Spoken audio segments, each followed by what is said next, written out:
my friend, so do you wonder what are the top two course outlines, course organizing outlines? How do you organize your course? How do you put it together? How do you decide, what it should be separated by? What are its sections? What are its parts? So there's really just two ways that I know of, two big ways, or the top two ways of organizing your course and what your course outlines are. And I'm going to talk about that in a second, but first this. So the real question is this: what are the strategies, techniques, and tools that you need to learn to generate residual income from the e-learning boom that's happening right now?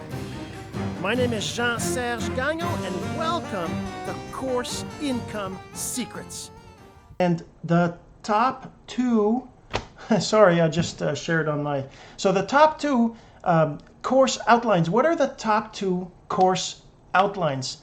And if you're wondering why there's only two, you're going to understand in a second. The first method, the first outline, is really the simplest way to do it, right? So it's how I started. The first courses I did, most of the courses I've got so far are all using that same basic simple structure, right? Which is just, all it is lessons organized in videos, right? So you do training of some sort, and you put together a dozen or 6 to a dozen videos of 5 to 10 minutes each, maybe 15 minutes max, kind of thing, and you organize them into a sequence of lessons. They're lessons. They're basically lessons. You teach one little thing, then you teach another thing, then you teach another thing, and the whole goal of all that, of course, is that by the end, your student knows what you want them to learn, right? So they understand the topic, they understand why they followed it, they find that they got value from it, they learned something, and they're happy about going through the course, right? And the thing with this method of a course creation is it's very simple. So you can even do it by just uploading videos on YouTube and sending links to people every day in an email sequence, or you can even put a page together with all the links to every single video in one, or even maybe you embed them in there, so you got a page with the videos embedded. And it's very, like I said, it's very simple and easy to do, and almost anybody who does online videos can easily do that, right? It's like I said, you can put it on Vimeo, you can even put them on Facebook, and then put them in a group, and they're just sequence of videos that people need to be watching, right?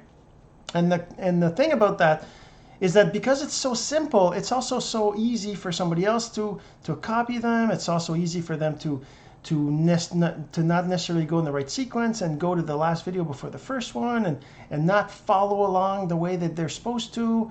And maybe they get frustrated because they learned something, and then maybe in the first video there was something in there that they missed because they didn't watch it, or maybe they watched it too long ago. It's not organized, it's not controlled, it's not precise. And I'm not saying that means it's awful. It just means that you can't really tell whether your student is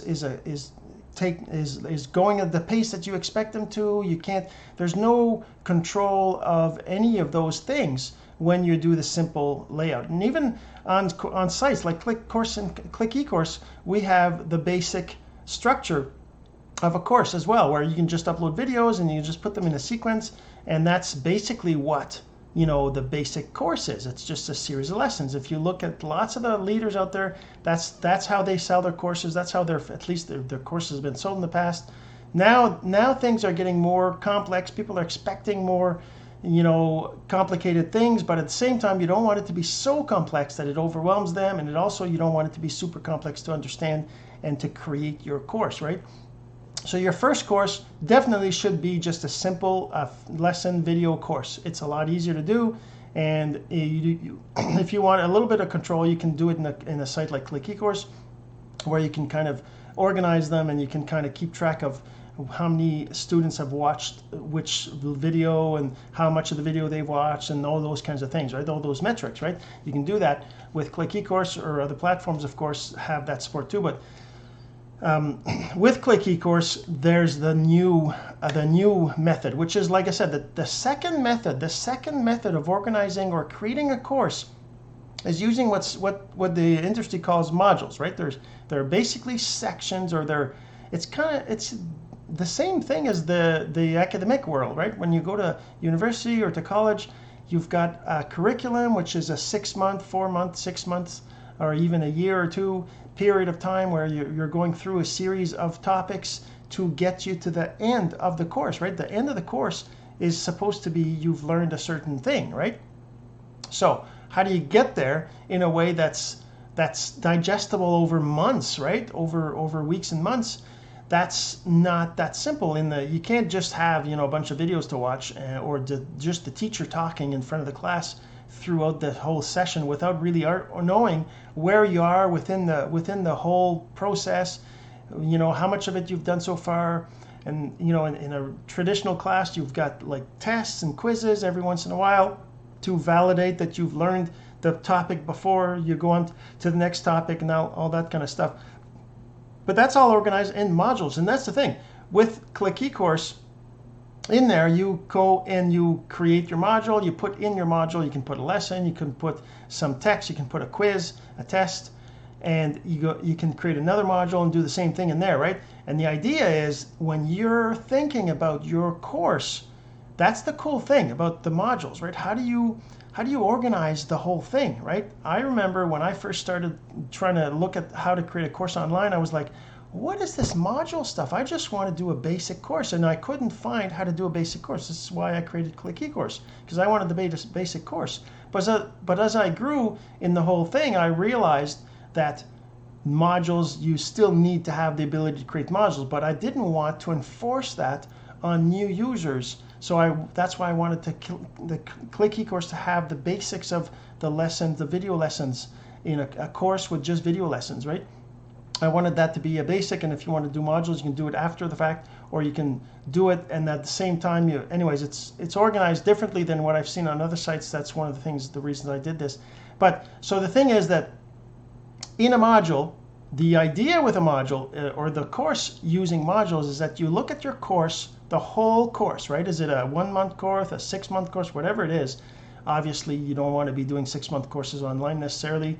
You could, but I'm just saying, like normally it's a month, right? 3 to 6 weeks, right? That would be the length of your course. And the idea is that you look at what is it you want your students to learn throughout that period. And then you figure out, okay, I'm going to do one module that should take them about a week to do, or maybe a couple days, or whatever it is. You split that up into a number of modules. And then for every single module, you think, okay, what do I want them to learn in that module?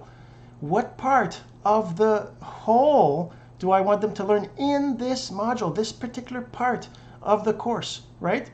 And within that, you put in place what you need for them to end that module with that knowledge.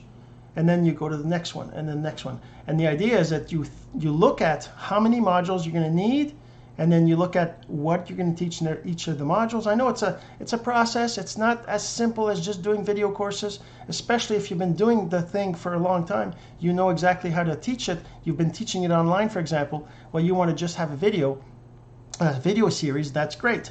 But if you want to be able to really teach a course using the idea of modules, that is also possible. And that's really the top 2 ways of creating courses. Number 1, just video lessons, which can be put anywhere on YouTube, Facebook, Vimeo, on a blog, in an email sequence. That's number 1. It's a really easy way. You just have a bunch of videos and they're split into lessons.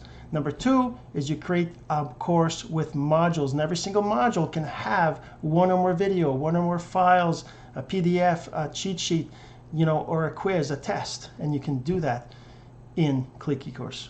So hopefully you enjoyed this topic, and if you think anybody else needs to hear this message, if you think anybody needs to know what are the top 2 course outlines, then please go ahead and share. I'm sure they'd appreciate it, and I would too. This has been Course Income Secrets, the entrepreneur's blueprint to generating income from the e-learning boom. Some of your friends need to hear this message, so don't forget to share. For more content like this, go to CourseIncomeSecrets.com and make sure to subscribe and follow us here. My name is Jean-Serge. Until next time.